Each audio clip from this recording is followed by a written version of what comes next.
Big Rob's the hit like King. Akeem is a dream. You're doing Balco, that's the clear and the cream. A Flacco is elite. A Drea's for the street. You say you for the culture, but don't bring the heat. A Jimmy's a Butler. A mid QB, we called it a J Cutler. A Hustler's a Flint. A Bayless is something you might want to skip. Screaming dudes, they Stephen A. Smith. Sell out to Whitlock. When your stock is falling, that's a Madoff. Play, y'all failed the code of Prescott. You got blindsided, that's a Michael Orr. Your girl's a Jerry Jones, she's a Skeletor. Felling up is a Trump. A button is a pump it up. A LeBron is a Connery, the page of a book. My brother, what are you cheesing for? Oh, you being interviewed by Taylor Rooks. White girls balling, that's a Caitlin Clark. The soundboard shuffle is Jokic cooking 80 at the top of the arc. R.I.P. Big L. One of the best rappers to ever do it.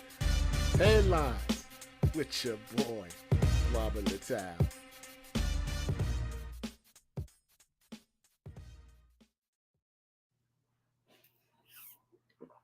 While back, when Mayweather was about to fight Conor McGregor, I was talking to Bob Arum. A bunch of us was talking to Bob Arum, the 90-year-old top-ranked boxing promoter. And he was talking to us about how boxing, in general, is just a big race war. And that's how boxing has made money for over 100 years. He said, let me tell you guys something. He said, back in the days, they would find a great white hope. They'd find a great white hope, and they would put him against the more talented Black American fighter. And that's how they would make money in the old days. They would find a great white hope, and that's what they would do, because the African American fighter was more superior, but he was hated in his own country. So they would find a great white hope, and they would put them together, and then you would see that throughout the years. And then you saw, as boxing, the evolution came, they started to do it with other countries and other races. You would see the Mexicans versus the Puerto Ricans. You would see the UK fighters, the Russians against the Americans. That's what Rocky is based off of. Rocky is based off of the Great White Hope beating the far superior, the far more talented Black American fighter, because he's too boisterous. That's how they made Apollo Creed, or he was too sexualized like Clubber Lang. That's what Rocky is about. Is about a great white hope beating a more superior Black athlete. And then when they killed Apollo, then they just got the Russians, because we're in the Cold War. And you see it now. You saw it with Floyd Mayweather. Mayweather made his most money when he was fighting a Filipino. He's fighting an Irishman. And then he would fight a Mexican.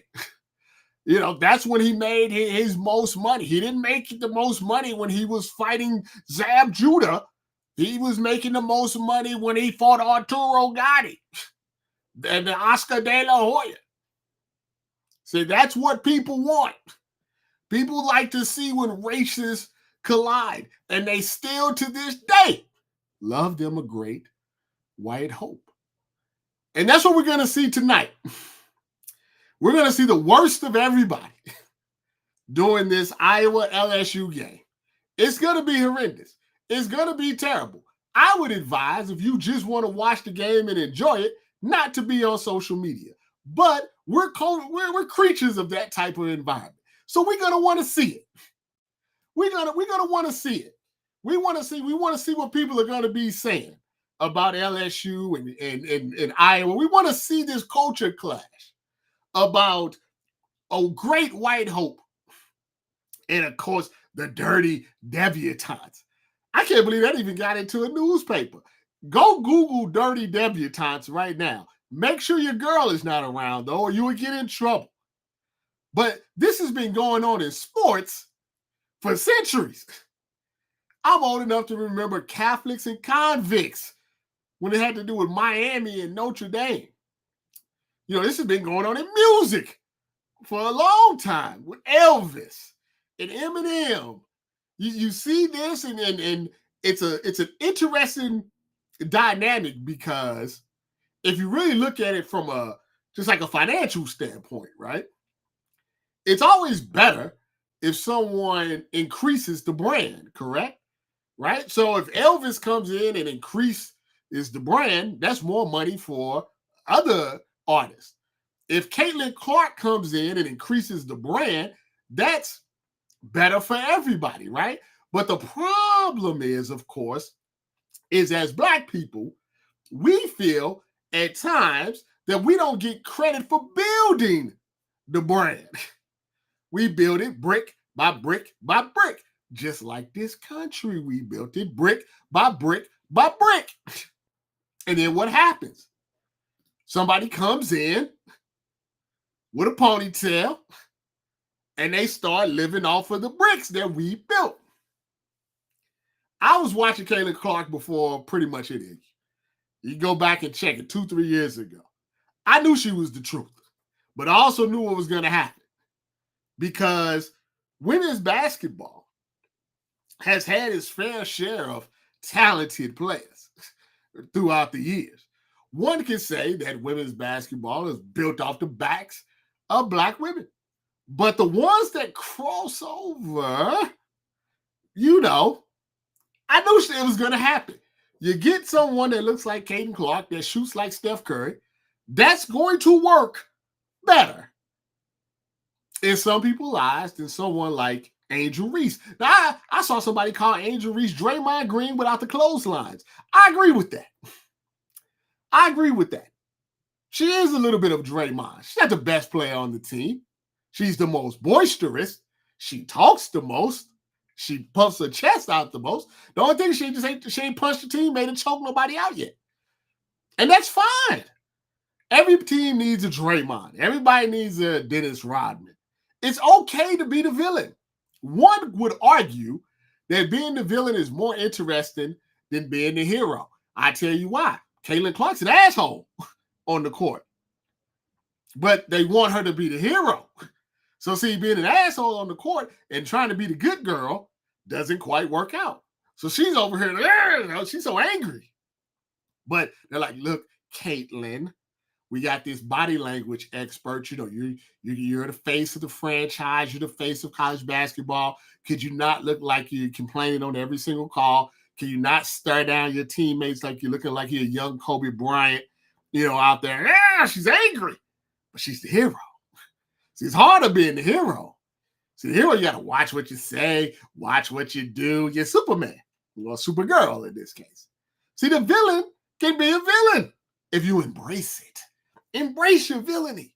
That's what I say to Angel Reese. Embrace it. They'll call you certain things anyway. So you might as well embrace it. Hey, kick somebody in the stomach today. Go full Draymond. Hit somebody with the people's elbow. Go full villain, I say. They're going to have an opinion about you anyway. So you might as well go ahead and do it. And that's the way people are. People are prone to pick sides and things like this. There's a lot of individuals, and this is Trump's America. It's a lot of individuals that just don't like Black people. They don't like our swag, so to speak. They just don't like it. Now, even though Caitlin Clark and Angel Reese are more alike than they are separate, they want you to believe that there's a separation there. But there's not a separation there. The only thing that separates them is that one is white and one is Black. And so you have this combination of this coming together where it's quote unquote the good girls versus the bad. No. That's not it. You're both bad, pretty. The girl from Connecticut probably better than both of them, to be perfectly honest with you. But they, what's the line from Batman? You live long enough to either be the hero or the villain. He said the Two-Face. That's just the way it is. They build you up to break you down. And for Caitlin Clark, it's definitely an Eminem situation. She's not your prototypical college basketball player. It was probably a little harder for her to get recognition at her size and the things that she does. But once she got to that point, then it just took off because she's a great white hope. They always want someone that is superior so they can make them feel better about themselves. Now, in my eyes, and probably a lot of you guys, she's just a baller. Everybody's just balling. This is good for the sport. It's good to see everybody's balling. When's the last time I ever did a live about women's college sports? This is a beautiful thing.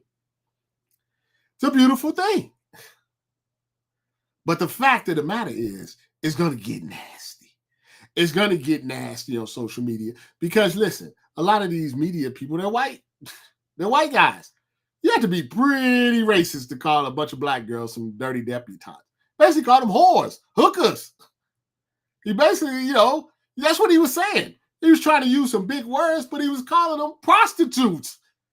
That's what a dirty debutante is, a prostitute. It's an old school hooker. The streetwalker. This man said it was streetwalkers against milk and the cookies. And the LA Times, he said this. He didn't say it on a small website or a fake Instagram account. He said it at the LA Times that it was streetwalkers versus milk and cookies. He made Kim Mulkey and her Macho Man outfits look like the good guy out of all this. It's ridiculous. It's playing ball. Oh, she raps and plays ball. But she has to be a hooker, I guess. Nobody says anything something about Olivia Dunn. Olivia Dunn does the swimsuit issue. It's all good. No hate to Olivia Dunn. I like Olivia Dunn. But she goes out and can do all the stuff, showing cheeks all over the place, and there ain't no problem. There ain't no problem. But now it's a problem if Angel Reese or old girl does it. It's a race war. And it's bigger than women's college basketball. It is society. It is a societal race war. That's what's going on right now. And it's a very, very, very scary thing. It's a very, very scary thing. Angel's not better than Draymond. Draymond was a beast in college. Draymond's a beast in college. Draymond was just, you guys don't remember Draymond at Michigan State. You just remember him choking people out right now. Draymond was a beast at Michigan State. He's a beast. And now you're going to have these people that come on. They're going to be saying all of this stuff. They're going to be talking about all of these things. There's going to be a lot of innuendo going on. There's going to be a lot of hidden messages. There's going to be some direct messages. You'll be hearing some stuff about alpha males, alpha females, alpha this, alpha that. It's going to be terrible. It's going to be sad. So I'm preparing you. If you just want to watch the game, I would watch it without social media. That would be my advice to you, is to watch it without social media. You will enjoy yourself better. Because if you get on social media, no matter what side of the street you're on, you're going to be upset. You're going to get annoyed. You're going to see something that's going to bother you. And it may take away from the fact that these four teams that are vying to get 2 spots into the Final Four are really good. JuJu Watkins out there chucking just like Kobe with Smush. It's just out there chucking, but it works. Listen, Kobe had that average 35, 37. Yeah, Smush out there. You had no choice. That's what you got to do. You out there with Smush, you got to chuck. UConn may be better than all of them if you actually watch the game. And I feel, who I really feel sorry for? I really feel sorry for the young lady or the young man that doesn't have any hate in their heart.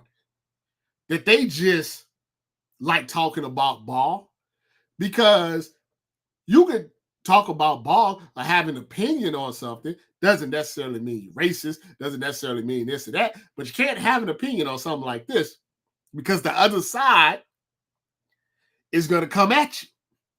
So if you go up there and be like, I think Caitlin Clark's shot selection could be a little bit better. Or if you say, I think Angel Reese needs to work on her footwork a little bit more in the paint. I'm not a big fan of players getting into it with the refs. I personally don't think Angel Reese or Caitlin Clark is good looking. You can't say any of that. You'll be attacked. You'll be canceled by halftime.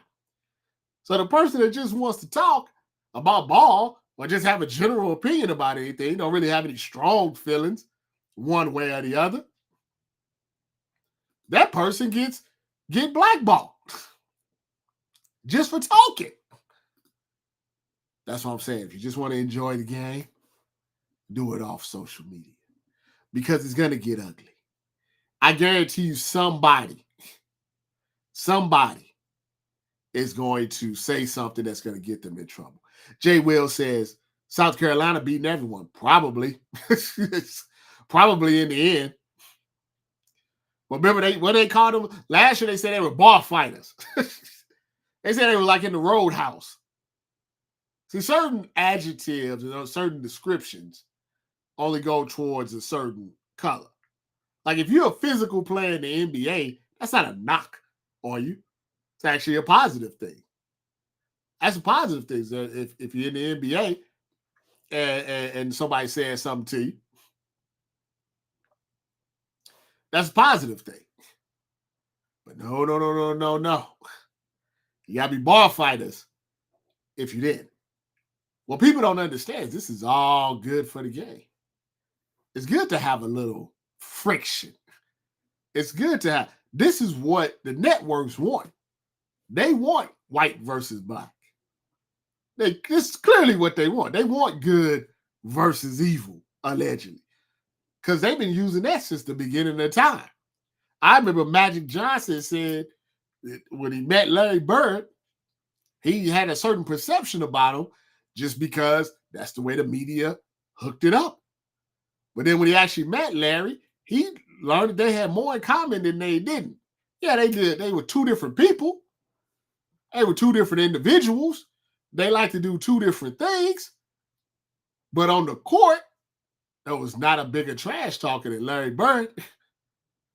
There was not a guy that wouldn't, fighting Dr. J. Larry Bird was a beast.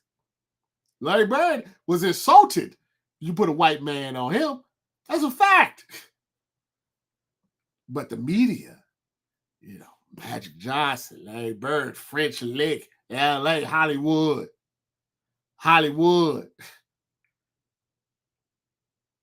That's what they want. They want that type of friction. It's good for television. It's good for ratings. That's why if I was Andrew Reese, you got to understand. Keep doing you because that's getting you more attention. That's giving you more money. They locking in on you because you moved the needle. You may not be the best player on your team, but you moved the needle.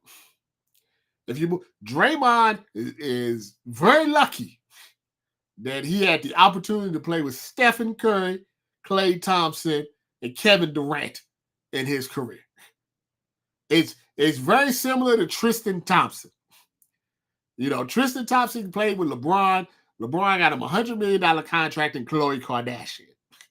Okay? Sometimes you just get lucky in life. When Angel Reese was playing in Maryland, none of this was going on. Now you got to take advantage of it because you don't know how long it's going to last. You don't know how long it's going to last. You're going to hear some nasty stuff tonight. You're going to hear some nasty stuff to the point where I say, hey, listen, I would just if you just like ball, I would just watch. I just watch it without social media. Put your phone down, put your laptop down, and get you some wings, get your beer, put your feet up and watch the game. Because what you're going to see tonight is not going to be, well, let me rephrase it. It's going to be indicative of what society thinks about certain things. Now, one can say it's more interesting that way. If you're into that stuff and you want to see what's going on and you want to participate with that, then absolutely. Have your phone and have your Wi-Fi set up. Make sure everything's charged because it's going to be a crazy night. It's going to be a crazy night. It's going to be a wild. There's ESPN executives right now just sitting there, just can't wait. They just can't wait. They're sitting there just waiting. They're waiting. And watch. They're gonna watch closely the media. They're gonna try to edge you into those conversations. All these content creators, all these people that are getting paid off YouTube and Instagram and TikTok and Twitter, just watch them. They're gonna egg you into that conversation. Oh, it's gonna be crazy. The only thing I'm sure ESPN wishes they could have put it on ABC. If this would have been on ABC on a Monday night, that thing would have got 15 million views. On ESPN, it probably gets 6, 7. Or if they put that on ABC on a Monday night, oh my God, they would have got 15 million. They would have got like The Bachelor. They would have got some Bachelor numbers. I don't actually know what the ratings are. That's what they want. They messed up. The committee messed them up. I understand making it in the Elite Eight. Maybe they don't all get to the Final Four. So maybe it was a smart thing to do it early. I don't know. But all I know they wish it was on ABC. If it was on ABC, it'd be like the season finale of Lost. It'd be like an episode of Seinfeld. Oh, they wish it was on ABC right now. Everybody's going to be talking about it. From a ball standpoint, Caitlin Clark is probably the best passer in college basketball. She just doesn't oftentimes trust her teammates. And old girl Macho Man Suits understands that. So what she tries to do is she tries to invite, and what she did in the last year's finals, is she invited Caitlin Clark to shoot those outside shots while clogging up the middle, trying to get her frustrated with her teammates. So therefore, she was up there chucking, but she didn't have a lot of assists. And Iowa is at their best when she's shooting maybe 20 times and has 10 assists. If she shoots 30 times, they're going to lose. If her stat line is something like 33 points, 3 assists, 6 rebounds, and she went 10 for 30, they're going to lose. But if she's smart and her coaches are smart, they have to understand this. She has to get her teammates involved. She can't take any type of silly type of fouls. If that stat line is 25, 12, and 6, they got a shot. They got a shot. She can't let Macho Man Suits get in her head. They're gonna mess with her. They're gonna try to get in her head. They're gonna talk trash. They're gonna try to rattle her. They're gonna do all of that just to mess with her, mess with her head. She's a good player. They all are good players. They're good, they're good kids. They're kids. People got to remember that. They're children in the grand scheme of things. 19, 20, 21, 22-year-old. They're kids.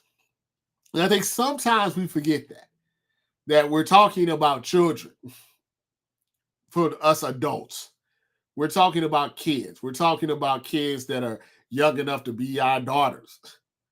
So we have to kind of take that into consideration sometimes and don't talk down to them like they're adults. We have to understand there was a time when we were 21 years old. And I can only imagine being 21 or 22 and being under the type of pressure or spotlight that JuJu Watkins or Caitlin Clark or Angel Reese or Paige, all of those girls are under at 19, 18, 20 years old. The type of social media spotlight that they're on, the type of media spotlight, They can't go to class type of spotlight. Back in the day when I was at Ohio State, you can be a Heisman Trophy candidate, but you still walk to class. You know what I mean? You can still walk around campus. Now, social media, you can't. So you have to remember, these are children. These are young adults that we're talking about. So we should watch what we say. Now, I would hope that in the end, that we can all come together, sing Kumbaya, and just talk about ball. Not about race, not about debutantes, not about milk and cookies, just who's a better baller, who's a better team. Because that's really the most important thing. Like my man said, South Carolina is probably definitely the favorite, no matter who gets into the Final Four. But the great thing about it is, for women's sports, is don't shoot yourself in the foot. You know what I'm saying? Like, this is an opportunity. Meaning, don't when people offer you things and are trying to promote your game and are giving you positive things, don't shoot yourself in the foot. Somebody's offering you $5 million to play for the Big Three, do it. Someone's coming to you and saying they respect your game and they just use your number. Don't get offended by that. You're hot right now. You're hotter than the men's game. Besides old chunky boy Burns, who's like a forward version of Jokic, ain't nobody talking about the men's game. The only thing they talk about is Zach Edey going in that room with that girl and Burns Jr. because he can't jump and he's 400 pounds, but he be cooking them. Who else is in the Final Four? Is it Alabama? Nobody cares at the moment too much about the men's game. You guys got it. You're hot right now. Don't blow it. Don't blow it. This I can see potential to blow it. Don't blow it. People are on your side. We want to see you play. Never in my years of covering sports have I seen people on a Monday, on April the 1st, say they're excited about watching two college basketball games, two women's college basketball games, ever. And when I say that, I'm not saying that you personally maybe never. I'm saying just in general. Like, that's the consensus. The consensus is these are the games that this is must-see TV. It's never happened before. Don't blow it. Don't blow it. You may only get one shot at this. No Eminem, but it's one shot. Because you just don't know what's going to happen at the next level. You never do. The WNBA has not shown the ability to take these college stars and make them bigger stars in the WNBA. Almost to a woman, they're bigger stars in college than they are once they get to the NBA. They're more talked about when they're in college than the WNBA. For whatever reason, I don't know what it is. It's another discussion for another day. So this is the epicenter. And don't screw with Caitlin Clark, because she may be the thing that changes what happens in the WNBA. She could be the one. Maybe she is, maybe she's not. But she could be the one that changes everything in the WNBA. So don't shoot yourself in the foot talking shit about it, talking trash about it, when she could be the reason that you all get paid. She goes to the Big Three, does a good job, get a $5 million. Maybe they say, hey, let's start a women's Big Three. She goes to the WNBA, the ratings jump by double. Next thing you know, you get a better television deal. You get a better television deal, there's more revenue for you. There's better travel for you. Don't bite the hand that feeds you. She gets more commercials, you get more commercials. She gets more deals, you get more deals. You think they're gonna have Caitlin Clark on Southwest Airlines? No, now you're gonna get to fly first class now. Caitlin Clark's on the team. Don't bite the hand that feeds you. Enjoy the games tonight. It's gonna be interesting. The question is not when, it's who Who's going to be the person on that Summer Jam screen that said something that they shouldn't say?